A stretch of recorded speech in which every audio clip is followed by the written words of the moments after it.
네, 오늘은 이제 선지서를 공부하게 될 텐데 지난번까지 워밍업 잘 했습니다. 그죠? 자, 오늘 영상은요 문서 선지자 중에서 세 부분으로 이제 나누어서 진행하게 될 텐데, 첫 번째로는요 분열왕국 시대의 선지자들인데 어디서부터 어디까지요? 오바다부터 시작해서 예레미야 선지자까지 이야기할 테고, 그 다음 두 번째로는 포로 시대의 선지자가 있어요. 세 사람인데 다니엘, 에스겔, 그 다음에 제2이사야. 제2이사야는 사실 무명의 예언자라고 보면 돼요. 제2이사야를 썼는데 무명의 예언자가 썼다. 그래서 제2이사야. 세 번째로 우리가 공부할 부분은 포로 귀환 시대의 선지자들인데 세 사람, 학개, 스가랴, 말라기. 자, 그렇다면 오늘은 그 첫 번째로 분열왕국 시대에 활동했던 선지자에 대해서 우리가 알아보겠습니다. 먼저 오바다에 대해서 할 텐데, 오바다의 방을 A9-1로 잡았어요. 왜 그러냐면 A9가 열왕기 하죠. 열왕기 하의 시작은 북이스라엘은 어느 왕부터 시작하죠? 8번 왕 아하시아부터 시작하고, 남유다는요 4번 왕 요사박부터 열왕기 하가 시작되잖아요. A9가. 그런데 이 오바다 이 선지자가 활동했던 왕은 남유다 5, 6, 7. 이 5 요람, 6 아하시아, 7 아달랴. 이 세 사람이니까 그죠? 이 방이 A9방이 되고, 그 중에 제일 먼저 이 앞쪽에 있는 선지자니까 첫 번째 선지자 해서 A9-1 방이 오바다가 되겠습니다. 자, 오바다 방은 A9-1번. 자, 그러면 이제 오바다는 하나님께서 이방나라 에돔에 대해 두고 하신 말씀이에요. 이방나라 에돔, 우리가 기억해야 됩니다. 이방나라, 이스라엘이 아니에요. 북이스라엘도 하고 남유다가 아니라 제일 먼저 에돔 나라, 이방나라 에돔 나라를 두고 하신 말씀인데, 에돔은 야곱의 형이죠. 그리고 이스라엘과는 형제의 나라입니다. 여기서 우리가 잠깐 생각해 보아야 될 것은, 이방 나라에 대한 심판을 예고한 것이 이것 말고 두 권이 더 있습니다. 뭐죠? 요나, 나훔이죠. 자, 그렇다면 총 18건 중에서 3권이 이방 나라에 대한 심판을 예고한 것인데, 오늘은 첫 번째 오바다, 이방 나라 에돔을 두고 하신 말씀 오바다에 대해서 한번 살펴보겠습니다. 자, 다시 한번 남유다 5, 6, 7, 그죠? 요람, 아하시아, 아달랴 시대에 하나님께서 이제 하신 말씀인데, 자, 이제 내용에 이제 들어가서 오바다 하면 제일 먼저 생각해야 될 게 뭐죠?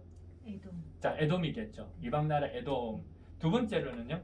하지 않았어야 했다. 네, 하지 말았어야 했다. 그러니까 에돔 나라가 지었던 죄를 이야기하면서 하지 말았어야 하겠다, 했다 하는 이야기가 오바다의 전체 내용이에요. 오바다는 한 장밖에 없잖아요. 자, 그래서 우리는 오바다를 한번 보도록 하겠습니다. 성경을 펴서 오바다. 네. 자, 그러면 1절을 한번 읽어주세요. 이것은 오바다가 받은 계시이다. 주 하나님이 에돔을 두고 하신 말씀이다. 네, 에돔 두고, 이방 나라 에돔을 두고 하신 말씀인데 어떤 말씀? 심판의 말씀이에요. 그죠? 심판의 말씀. 자, 심판의 말씀인데 5절부터는 이제 망한다는 거죠. 망한다. 멸망할 것이다. 멸망할 때 완전히 다 멸망할 거다. 이렇게 이야기합니다. 예를 들자면 샅샅이 털리겠다. 다 빼앗길 거다 하는 이야기를 하고, 그러면 하나님께서 에돔을 심판하시는 이유가 나오죠. 에돔이 무슨 죄를 지었길래? 자, 그러면 우리가 제일 먼저 생각해야 될 게 하지 않았어야 했다. 하지 않았어야 할 그 잘못을 했는데, 구체적으로 하지 않았어야 했을 그 일이 뭐냐는 이제 12절 이제 이야기해 주세요. 읽어 주세요. 내 형제의 날 그가 재앙을 받던 날에 너는 방관하지 않았어야 네, 했다. 형제들이 재앙을 받았는데, 즉 야곱이 이스라엘이 재앙을 받았는데 너는 에돔은 방관하지 않았어야 했다. 그냥 방관했다는 말이죠. 자, 또요. 유다 자손이 몰락하던 그날 너는 그들을 보면서 기뻐하지 않았어야 했다. 네, 형제의 나라가 어려움을 당하고 있죠. 몰락을 당했는데 몰락하던 그날 기뻐하지 않았어야 했다. 그 다음요. 그가 고난 받던 그날 너는 입을 크게 벌리고 웃지 않았어야 했다. 네, 그가 고난 받던 그날 너는 입을 크게 벌리고 웃지 않았어야 했다. 예, 그 다음에 13절요. 나의 백성이 패망하는 그날 너는 내 백성의 성문으로 들어가지 않았어야 했다. 네, 패망하는 그날 너희가 그 성문에 들어가서 좋은 일이 아니라 나쁜 일을 했죠. 자, 그 다음요. 나의 백성이 패망하는 그날 너만은 그 재앙을 보며 방관하지 않았어야 예, 했다. 또 반복해서 재앙을 보면서 방관하지 않았어야 했다. 또요. 나의 백성이 패망하는 그날 너는 그 재산을 손에 대지 않았어야 네, 했다. 성문에 들어가서 그 사람의 재산에 손을 대지 말았어야 했다. 또 도망가는 이들을 죽이려고 갈라지는 길목을 지키고 있지 않았어야 했다. 네, 그렇죠. 갈라지는 길목을 지키고 있지 않았어야 했다. 또 그가 고난받던 그날 너는 살아남은 사람들을 원수의 손에 넘겨주지 않았어야 했다. 예, 원수의 손에 넘겨주지 않았어야 했다. 이렇게 나옵니다. 결국은 이 일로 통해서 에돔은 망할 것이라는데요. 16절 한번 읽어보세요. 너희가 내 거룩한 산에서 쓴 잔을 마셨다. 그러나 이제 온 세계 모든 민족이 더욱더 쓴 잔을 마실 것이다. 이 마지막 한 방울까지 다 마시고 망하여 없어질 것이다. 어느 정도까지 마지막 한 방울까지 다 마시고 망하여 없어질 정도까지 할 거다. 이렇게 이야기합니다. 그리고 이제 마지막 뒷부분에는 하나님께서 야곱의 집을 다시 회복시켜 주신다는 말씀. 회복시켜 주는 상징적인 의미가 땅을 다시 회복한다는 말이에요. 그래서 17절 다시 유산을 차지할 거다. 그죠? 네. 그 다음에 19절 자, 차지하겠다. 한번 읽어볼래요? 19절 내게 지방에서 올라온 내 백성이 에사의 산악지대를 자, 차지하고 또 평지에서 올라온 내 백성은 블레셋 땅을 차지할 것이다. 네, 또 차지하고 그 다음 그들은 에브라임의 영토와 사마리아의 영토를 차지할 것이다. 차지하고 그 다음 베냐민은 길르앗을 차지할 것이다. 차지할 것이고 그 다음 잡혀갔던 이스라엘 포로는 돌아와서 가나안 족속의 딸을 사르바까지 차지하고 그 다음 예루살렘에서 스바라스로 잡혀갔던 사람들은 남쪽 유다의 성읍들을 차지할 것이다. 이렇게 차지할 거라는 게. 그 앞에 17절을 우리 읽었나요? 아니요. 17절 네. 한번 읽어보세요. 네, 17절 그러나 더러는 시온산으로 피하고 시온산은 거룩한 곳이 될 것이다. 그때 야곱의 집은 다시 유산을 차지할 자, 것이다. 다시 차지할 것이다.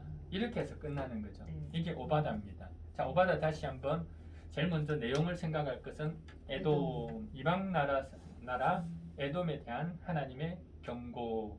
좀 더 구체적인 내용은 어떤 죄를 지었길래 이와 같이 완전히 망하게 될 건가 하는 건 하지 않았어야 했다는 일들이 쭉 적혀져 있죠. 네. 자, 그리고 나서 완전히 심판을 할 텐데 그렇다면 이제 수치를 당했던 이스라엘 백성은 어떻게 하겠다? 다시 땅을 차지하게 해주겠다 하는 것으로 오바다가 끝이 나요. 됐죠? 네. 자, 오바다 끝. 자, 두 번째 방은 A9-2가 되는데요. 요엘입니다. 요엘에서 요엘서를 한번 볼까요? 자, 요엘서는 총 몇 장까지? 3장까지. 네, 3장까지 있네요. 3장까지 있는데 요엘서 하면 우리가 제일 먼저 딱 떠올려야 될 단어가 있습니다. 뭐죠? 메뚜기 재앙을 딱 떠올려야 돼요. 그러니까 요엘 하면 제일 먼저 메뚜기 재앙으로 먼저 염두에 두고 그 다음 이야기를 우리가 풀어가면 돼요. 메뚜기 재앙과 무슨 일일까 하는 것이죠. 그러면 요엘서가 어떻게 구성됐는지를 보시면 알게 될 겁니다. 먼저 요엘서 1장 1절을 읽어보세요. 이것은 주님께서 부드의 아들 요엘에게 하신 말씀이다. 네, 이제 요엘에게 하신 말씀인데 1장에 나타나 있는 부분은 메뚜기 재앙이에요. 자, 메뚜기 재앙을 만나서 지금 백성들이 어떻게 되나요? 슬픈 상황이죠. 8절 백성아 울어라. 그다음 마지막에 베옷을 걸치고 울어라. 9절 마지막에 탄식한다. 그 다음에 10절 땅이 통곡하는구나. 11절 농부들아 슬퍼하라. 일꾼들아 통곡하라. 자, 그 다음 13절 통곡하라. 그 다음에 중간에도 통곡하라. 그죠? 네. 통곡하라. 이렇게 이어집니다. 자, 지금 상황이 메뚜기 재앙으로 인해서 어려움을 만났기 때문에 어떻게 하라? 슬퍼하고 통곡하는 이런 상황이다. 그런데 이제 2장으로 넘어왔잖아요. 2장으로 넘어와서 이 재앙이 지금 만나 있는 이 메뚜기 재앙이 여기서 끝나지 않는다는 거죠. 끝나지 않고 어떻게 될 거라는 이야기를 하는데 그게 바로 주님의 날에 대한 이야기예요. 예. 그럼 여기 주님에 대한 이야기가 나오죠. 네. 자, 2장 1절 한번 읽어볼래요? 너희는 시온에서 뿔라파를 불어라. 하나님의 거룩한 산에서 경보를 울려라. 유다 땅에 사는 백성아 모두 떨어라. 주님의 날이 오고 있다. 그날이 다가오고 있다. 네, 이제 예언서에 보면 이 주님의 날, 마지막 때에 그때가 오면 이라는 단어가 계속 나와요. 그러면 우리가 제일 먼저 생각해야 될 부분은 주님의 날 또는 그때가 되면 그 날이 오면 이런 단어가 나올 때에는 두 가지로 생각하시면 돼요. 첫 번째로 뭐냐면요. 이 주님의 날이 좋을 수도 있고 나쁠 수도 있다는 거예요. 예, 좋다는 건 뭐냐면 하나님께 속한 백성에게는 이 주님의 날이 무슨 날이 되죠? 구원의 날이 되고, 그러면 하나님께 속하지 않은 이들에 대해서는 그날이 심판이 된다는 거죠. 자, 그러면 좀 더 구체적으로 그 구원의 날을 뜻하는 것이 뭘까? 좀 구체적으로 그렇다면 이 구원이라는 게 그냥 구원 말고 이스라엘 백성들에게 그 간절히 바라던 그것이 이루어지는 날이 구원의 날인데, 그러면 이 예언서를 통해서 이야기하고 싶은 그 구원의 날에 이루어지는 두 가지가 있어요. 뭘죠? 성전 회복과 포로에서 돌아오는. 네, 성전 회복, 포로에서 돌아오는. 이걸 이제 항상 염두에 두셔야 돼요. 염두에 두시고 이제 성경을 읽는다. 제일 먼저 이렇게 뭐라고요? 주님의 날 딱 놓으면 이게 좋을 수도 있고 나쁠 수도 있다. 하나님 백성에 속한 자에게는 구원의 날이 되고 하나님께 속하지 않은 자에게는 심판의 날이 된다. 이렇게 딱 보고 또 구원을 좀 더 구체적으로 이야기하면 성전 회복과 그들이 그렇게 바라는 성전 회복과 포로에서 돌아오는 이야기가 있겠구나라고 먼저 이해를 하고 읽으면 이해가 잘 될 겁니다. 자, 그러면 2장에는 주님의 날에 대한 경고예요. 이제는 이런 날이 올 거다라고 이야기를 하는데요. 보시면 문제는 뭐냐면 이들의 잘못된 무언가가 있어서 하나님께서 회개를 촉구하시게 되죠. 12절을 읽어보세요. 지금이라도 너희는 진심으로 회개하라. 나 주가 말한다. 금식하고 통곡하고 슬퍼하면서 나에게로 돌아오너라. 네, 그럼 주님의 날에 열강이 메뚜기 떼처럼 몰려올 거다. 그러면 메뚜기 떼가 몰려와서 완전히 싹 다 황폐하게 만든 것처럼 이제 열강이 와서 이스라엘 백성들을 그렇게 황폐하게 만들어 버릴 텐데, 지금 주님의 날이 오기 전에 뭐 해라는 겁니까? 회개하라는 거죠. 어떻게 회개하라고요? 13절 옷을 찢지 말고 마음을 찢어라. 주 너희 하나님께로 돌아오너라. 네, 그러니까 돌아오고 회개하고 돌아오는데 어떻게 돌아오라? 옷을 찢지 말고 마음을 찢고 돌아오라 했더니 이 27절에 보시면 27절이 맞나요? 2장 17절 2장 17절에 보면 이렇게 이야기해요. 주님을 섬기는 제사장들은 성전 현관과 번제단 사시 울면서 호소하라. 그러니까 여기 17절 부분은 울면서 호소하는 부분이 나와요. 울면서 호소하면 어떻게 해주겠다? 18절부터 나오는 이야기는 하나님께서 회복시켜 준다는 말씀인데 특히나 그동안 먹지 못했던 것을 어떻게 해요? 마음껏 먹고 배부르게 되고 수치를 당하지 않게 하겠다. 27절입니다. 읽어보실래요? 이스라엘아 이제 너희는 알게 될 것이다. 내가 너희 가운데 있다는 것과 내가 주 너희 하나님이라는 것과 나 말고는 다른 신이 없다는 것을 깨닫게 될 것이다. 나의 백성이 다시는 수치를 당하지 않을 것이다. 네, 이렇게 해서 이 일로 통해서 하나님께서 이스라엘 백성들이 알고 깨닫게 원하는 세 가지가 이야기가 됐어요. 그죠? 내가 너희 가운데 있다는 것, 내가 주 너희 하나님이라는 것, 나 말고는 다른 신이 없다는 것을 이 일들로 통해서 너희들이 알고 깨닫게 될 것이다 라고 이야기합니다. 그리고 우리가 잘 아는 말씀이시죠. 이 32절을 읽어보세요.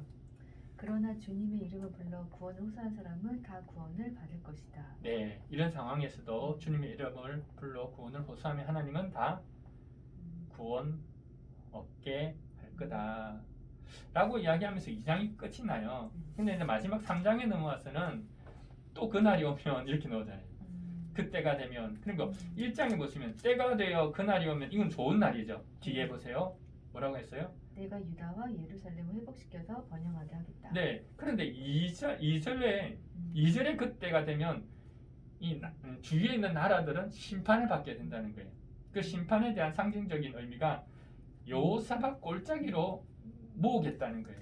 여호사밧 골짜기 하면 이 역사적으로 보면 역대하 20장 20절에 나오는 것을 근간으로 하고 있는데 여호사밧 골짜기는 이전에 여호사밧은 남유다를 치기 위해서 연합군들이 결성되어 가지고 친 적이 있어요. 그때 여호사밧이 어떻게 할지 할 바 몰라 하나님께 기도하거든요. 기도했는데 하나님께서 그곳에서 하나님의 방법으로 여호사밧 골짜기에서 연합군들을 무찔러 주세요. 그래서 오늘 이 3장의 내용은 뭐냐면 3장의 내용은 주변에 있는 나라들에 대한 심판에 대해서 이야기하는데 그냥 여호사밧 골짜기만 이야기하더라도 심판이다라는 것을 이해가 할 수 있습니다. 자, 그러면 쭉 나라 이름들이 다 나오죠. 4절부터 그죠? 자, 그런데 어떻게 하시겠다? 어떻게 해주겠다? 너희가 한 그대로 갚아주겠다. 자, 그들의 죄를 그대로 갚아주겠다고 이야기했는데 그 죄가 2절 3절입니다. 한번 읽어보세요. 그러면 이 열강 주위에 있는 나라들이 어떤 죄를 지었는가? 2절 뒤쪽 부분부터 할까요? 2절 그들이 나부터 볼까요? 좀 밑에까지. 그들이 나의 백성을 여러 민족 속에 흩어놓고 또 나의 땅을 나누어 가지고 여러 민족 속으로 백성을 흩어버렸죠. 그 다음에 나의 땅을 나누어 가졌고 또 제비를 뽑아 나의 백성을 나누어 가졌기 때문이다. 또 소년을 팔아서 창녀를 사고 소녀를 팔아서 술을 사 마셨기 때문이다. 이와 같은 죄 때문에 어떻게 심판하시겠다. 여호사밧 골짜기에 모아서 심판하시겠다라고 말씀하고 있습니다. 또 이유가 또 나와요. 3장 19절 한번 읽어보세요. 그러나 이집트는 황무지가 되고 에돔은 황량한 사막으로 바뀐다. 그들이 유대 땅에 들어와서 백성을 폭행하고 죄 없는 사람을 죽였기 때문이다. 21절. 사람들이 학살을 당하여도 내가 그 원수를 갚아주지 않았으나 이제는 원수를 갚아주겠다. 나 주는 시온에서 한다. 그러니까 이와 같은 죄를 범했기 때문에 이제는 여호사밧 골짜기에서 그들을 불러서 내가 그대로 어떻게 하겠다? 갚아주겠다. 그대로 갚아주겠다가 4절부터 나와요. 4절 보세요. 뭐라고 했어요? 제일 하반 부분에 너희가 나에게 무슨 보복을 한다면 너희가 한 그대로 내가 당장 너에게 갚아주겠다. 그대로 갚아주겠다. 그죠? 7절을 보세요. 하반절. 너희에게는 너희가 그들에게 한 그대로 갚아주겠다. 그대로 갚아주겠다. 이렇게 나왔죠. 그리고 마지막 21절도요. 이제는 원수를 갚아주겠다. 이제는 원수를 갚아주겠다. 이렇게 해서 요엘서가 끝이 나요. 그럼 다시 한번 요엘을 하면 제일 먼저 생각해야 될 게 뭐라고요? 메뚜기 재앙. 그래, 메뚜기 재앙인데 이 메뚜기 재앙은 무엇을 의미하냐면 이제 주님의 날에 열강들이 메뚜기 때처럼 몰려오게 될 거다. 근데 이 주님의 날은 좋을 수도 있고 나쁠 수도 있다. 구원이 될 수도 있고 심판이 될 수도 있다 하는 이야기입니다. 그렇다면 어떻게 해라는 말이죠? 요엘서를 통해서 지금이라도 어떻게 회개라. 회개하고 돌아와라. 회개하고 돌아올 때 어떻게 옷을 찢지 말고 마음을 찢고 회개해라. 회개하고 돌아와라. 그러면 하나님께서 불쌍히 여겨주시고 다시 먹을 것을 주시고 배부르게 하시고 수치를 당하지 않게 하겠다. 자, 이 사건을 통해서 하나님 깨닫게 하고 싶은 것은 세 가지를 이야기했었죠. 내가 너희 가운데 있다는 것, 내가 주 너희 하나님이라는 것, 나 말고 다른 신이 없다는 것 때문에 하나님은 주님의 이름을 부르고 구원을 호소하면 다 구원받게 해주겠다 하는 약속의 메시지가 요엘서에 있고 3장에 넘어와서는 이제 주위에 있는 나라 사람들을 어디에서 여호사박 골짜기. 그럼 여호사박 골짜기라는 그 단어만 들어도 심판의 장소구나 하는 것을 알게 돼요. 어떻게 심판하시겠다고요? 너희가 한 그대로 갚아주겠다. 예, 그들이 한 죄 앞에서 우리 살펴봤죠. 그 죄를 범한 그대로 하나님이 갚아주시겠다라고 경고하는 메시지죠. 경고의 메시지가 요일수입니다. 자, 오늘은 남유다 첫 번째 A9-1번 방 오바다 A9-2번 방 요엘. 요엘서까지 하겠습니다.